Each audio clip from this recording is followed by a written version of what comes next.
是不是学的表演，但是观众不会去看到说这个结果。你播出的时候也不可能在旁边打个字幕，哎，他不是学表演。如果我当初的自己知道自己在之后会经历这么多的事情，我可能会退缩，可能恰恰就是这一份好奇感，然后让我才能一直往前走。我从来都不觉得这是一个兴奋感，从低谷而来就不会再害怕回到这个地方，因为觉得没有什么可以再失去的，就努力的要往上走，往前走就行了。在剧中来作为男主来演这样的一部剧，你觉得你跟剧中的角色之间的性格的贴合度会有哪些呢？其实最开始我拿到这个角色和这个剧本的时候，其实我心中有疑虑，我跟他像吗？然后后来我渐渐往后看，反复看的时候，我就找到了我跟他的相似点。其实就是在面对一些困难、挫折的时候，其实就是不放弃，就是勇于面对它，然后解决它。我觉得这跟我还挺像的。就是我是一个不善于去逃避的人。你把自己比喻成这个向日葵向阳而生是吗？其实是我比喻的剧中的这个角色，对，比喻魏无羡，我觉得他在我心目当中就像一个向日葵，向阳而生。无论经历了风雨，或者是一些不好的事情之后，他依然是向阳而生，然后把自己最灿烂的笑容展现给大家。其实说到这个去面对，很简单的几个字，但真正他在现实当中，在事情的面前是不太容易去做到的。对。在你这样的一些过往的经历当中，你觉得让你印象最深的、最难过的坎儿会是什么样的呢？其实我之前是一个学设计的一个学生，这也引起了大家尤为关注哈。一个设计转行到演艺圈，这个跨界也挺大。从小学美术，然后大学学的平面设计，其实从来没有想过说，要去当一个演员，当一个明星，当一个歌手，从来以前都没有想过。然后当一个机缘巧合，然后转到这一行的时候，去参加一个节目，那个节目必须要会唱跳，这对于我来说是一个天方夜谭。天方夜谭，我们看你在大学期间就是一个文艺活跃分子哈。那个时候只是喜欢去唱歌，但是舞蹈是零基础，就是完全动作特别僵硬，然后那个时候就是要压腿。我记得当时对我来说简直每天都是噩梦一样，每天都要压腿。对，你是觉得这些动作难度太大，还是觉得好像是根本下不去？就对我完全是精神和身体上的一种难关吧。就是精神，因为你要去记舞蹈，就舞蹈其实还挺复杂的。对于我来说，就是你要去记它的动作，然后还要身体上你必须要把筋给压开，所以那段时间其实对我来说还挺难的。持续了多久？1个月，每天。那你会不会犹豫说，我选择了这样的一个自己不熟悉或者不是目前看来不是那么擅长的路，正确吗？其实那个时候并没有犹豫，那个时候其实是选择说，我做了我就想要做好，先去做，然后至于结果再说。但是如果你要说犹豫的话，是我从歌手转行到演员的时候那一段时间，其实我真的有问过自己说，我适合吗？我适合当演员吗？那段时间有动摇。那个时候是我第一次在演戏的时候，然后在演斗破苍穹，然后还有狼殿下。那段时间从一个演员到面对镜头，而且你拍戏的时候是很多镜头同时对着你，那种感觉会让我失去自我。所以这也是演员当时给我的一个很大的一个疑惑，是我要如何去在镜头面前让观众相信我是这个角色。所以那段时间其实对我来说还挺难忘的。你会介意在心里会有隐隐的那种声音，觉得自己不是这个科班出身，会在这个片场或同一平台上弱那么一点点，会有这样的声音吗？其实我在拍《陈情令》之前，就是我真的会，就那段时间还是在一个疑惑区，在一个自我推翻的一个阶段里面。我那段时间就是朋友都会跟我说你需要自信一点，你再自信一点。然后那个时候我会内心会问自己说，哎呀，好像同组的演员都是电影学院毕业的，自己会不会在镜头里，在现场肯定会有压力的，在现场会有压力，然后会觉得说表演的没有那么好。但其实当我完完整整的去走完一部剧，然后第一次担任男主的时候，去拍这个剧的时候，我会觉得说，自信感是来自于角色。在镜头面前，所有人都关注到你的时候，你是需要展示和透露出一定的自信的。但是你的所有的这个经历和你学的专业又跟这个毫无关系，所以这两个矛盾点你如何去解决它？其实我的想法跟初衷一直都很简单，就是说就你能很好的活在当下，我要做好，就一定要做好，不管我是不是学的表演，但是观众不会去看到说这个结果。你播出的时候也不可能在旁边打个字幕，哎，他不是学表演，让观众多理解你一些。所以，这也是演艺行业的一个残忍的一个地方吧。大家看到的是，就是台前的呈现给大家的都在一个平面上，然后大家看的都是统一标准下的角色的演出哈。我们知道在大学时候你就开始跟同学一起合开工作室，搞设计好像也是风风火火的哈，也做得很好。当时这个转变的时候。一条新的路，虽然演艺圈这条路很有诱惑，但是它的不确定性也是非常大的。这个时候你不会有一些取舍吗？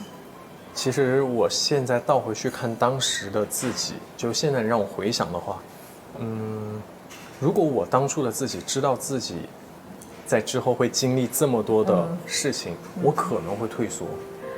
那你的意思是不知者无畏？对，其实你反而是一个未知的状态。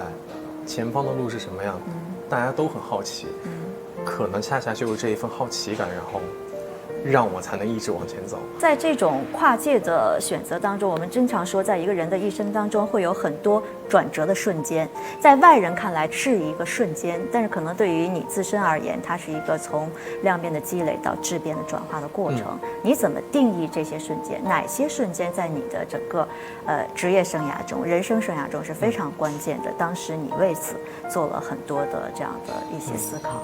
其实就像我之前不是学表演，然后踏入这一行，其实就是一个对于我来说是一个挑战了。然后下决心想去当一个演员，其实大家我现在看到一些评论都说，肖战好像还演得还不错，有一些比较好的评论就说，其实我有时候会想，那我前面其实积累了很多，从一开始的斗破苍穹，然后狼殿下，然后再到就那个时候都是默默无闻在积累，大家观察到你的时候，忽然一下是感觉到你出现在荧屏前，但其实你是一直都在。其实我相信所有人其实都会有这样的一个过程，都是从积累，从不熟练到熟练，从不在行到在行，其实都有这样的一个过程。我觉得过程很重要。所以其实到16年到18年的这一段时间，我都可以把它算作是我自我的一个成长，自我成长和自我推翻的一个这样的一个过程。你对演员的这个素养是怎么来看待的？演员的素养，他要具备的素养。其实我对演员的理解很简单，就演员演，其实你在出演别人的故事，你在出演这个角色的故事。所以演员，你干的这一行工作，所以演员就是要做好你的工作，演绎好你的角色。其实我觉得就可以说明它了。你觉得自己现在做到什么样的程度呢？自己吗？我觉得刚刚入门，就是我觉得，因为演艺这条路，其实对于我来说，演员这条路，我觉得它是一个漫长的一个过程，就像人的一生一样，每个阶段有每个阶段的魅力所在。就像我现在看陈道明老师他们，可能就是他们有他们那个年纪散发的强大的气场跟魅力。我觉得这是很厉害的一点，他的生命力特别的漫长。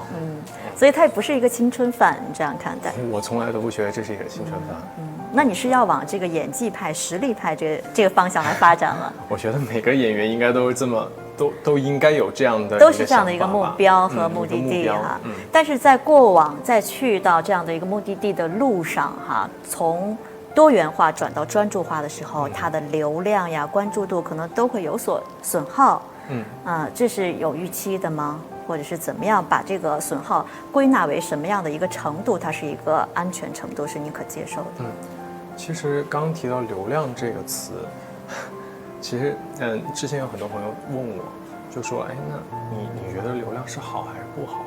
其实在对于我来说，我觉得现在大家对流量2个字有一点害怕，有一点觉得是一个贬义词。但是其实对于我来说，流量代表着有人喜欢你，那有人喜欢你是你的魅力啊，你自己有魅力，别人才会喜欢你。所以我觉得大家应该把这一份喜欢幻化为一个动力吧，也是一个压力。其实对于我来说，这也算是一个压力，鞭策我一定要做得更好。但忽然，当这个喜欢这个动力一直有的话，忽然有一天你在往专注的这个，就像你说的，你一直在默默无闻的去积累的时候，会有一个这个静默期的。这种动力消失的话，你有没有自身的这个动力来弥补呢？这会能弥补多少？其实我觉得我不是很担心或者是害怕这个问题。其实就像我刚刚说的，我之前有很大一段时间也是属于一个沉浸的一个阶段，一个积累的阶段。其实在那个阶段的时候，我就是没有得到这些东西的，从低谷而来，其实我就不会再害怕。你觉得因为一开始本身就什么都没有，经历了这样的一个阶段，会让你更强大？对，从低谷而来就不会再害怕回到这个地方，因为我觉得没有什么可以再失去的，就努力的要往上走，往前走就行了。其实如果是非科班出身，它也会有利的一面，你可能不会有一些局数，或者是大家都是一个平台教出来，它会有统一性，但是你的多元性可能就会多一点。对，其实我特别感激我从小学美术，就是学设计，它帮助了我增强我的感知能力。你是很敏感的一个人。我自认为还挺敏感的，就能捕捉到一些生活里面有趣的一些小点。就比如说我们在拍戏的时候，在休息的时候，我会观察一些摄影大哥他们的一些习惯性的小动作呀，然后片场的一些现场导演的一些小动作，他们的一些口头禅啊什么的，我觉得这些都很有意义。感知力和观察力强的人，自然他会比别人看到的眼中的世界更为丰富哈。但是他对他自己的感情来说，也会更多一些困扰和痛苦。对，有时候就会多想，因为过于敏感。对，过于敏感就会胡思乱想，天马行空，就会失眠。怎么疏解呢？包括我现在的周围的朋友也会跟我说你现在要找一个宣泄的一个点。其实我宣泄的点很简单，我觉得每个人都有。我宣泄的点就是我在家里买了一个那个叫什么椭圆仪，就可以蹬的那个啊。如果我真的很郁闷的时候，我会放一个我很喜欢的动画片。喜欢动画片是吗？噔，然后蹬到就是大汗淋漓，然后到后面我就觉得就很放松。就每个人有每个人的点吧。有时候看一场电影大哭一场，我觉得这也是我宣泄的一个点。其实无论你刚才说你的休息时间，你去画画、看电影，这个时候可能它还是一种半休息状态，你依然在思考，在跟你的角色做这个连接，你在从中汲取一些营养哈，这样的一种状态，还是这个工作狂的这样状态。什么在支撑着你一直保持着这种坚持，然后从中去吸纳这个正能量的一个状态？我觉得是热爱，就你发自你内心的想去做这件事情，这就是无尽的动力，比任何积雪、任何马达都好用。它就是一个无穷无尽的能量。你在热爱这件事情，你做的这个事情是你真正发自内心想去做的，这就是一个永恒的一个动力，推使自己去做。你会不会有时候觉得这个生活的节奏或者是基调一直是一个颜色或者一个方向？我觉得演员才不会是一个基调就对于我来说，我特别嗨的一点是特别兴奋的一点是，当我在接触一个新的剧本的时候，我会很兴奋的去看这个角色这一次又是什么样子的。我觉得这也是演员的魅力所在吧，就是每一次都是新鲜的。现在这种世俗的一些衡量标准或者眼光，它会影响到你的这种单纯的热爱吗？如果说完全没有，其实也不可能。所以就是就是我自己，我会去消化，会过滤一遍。其实有一些好的意见跟建议的话，好的声音，我会去吸纳它。如果有一些不好的声音，我会把它过滤掉。怎么过滤？就是不往心里面去呗。这个书看到了，我说这个别往心里去，就真的不往心里去。就其实你当你第一次看到的时候，你会很难受，说我不是这样的，根本没有的事儿，假的，这是造谣。但是又想，哎，算了，还有这么多人喜欢你呢。就我看到一句话，我觉得很好，就是人生很短。就是不要把时间浪费在讨厌你的人身上，喜欢别人时间都还不够呢，对吧？你是一个挺有正能量，挺这个去寻找幸福向光的这样一面。没办法，就是自己得给自己加油打气。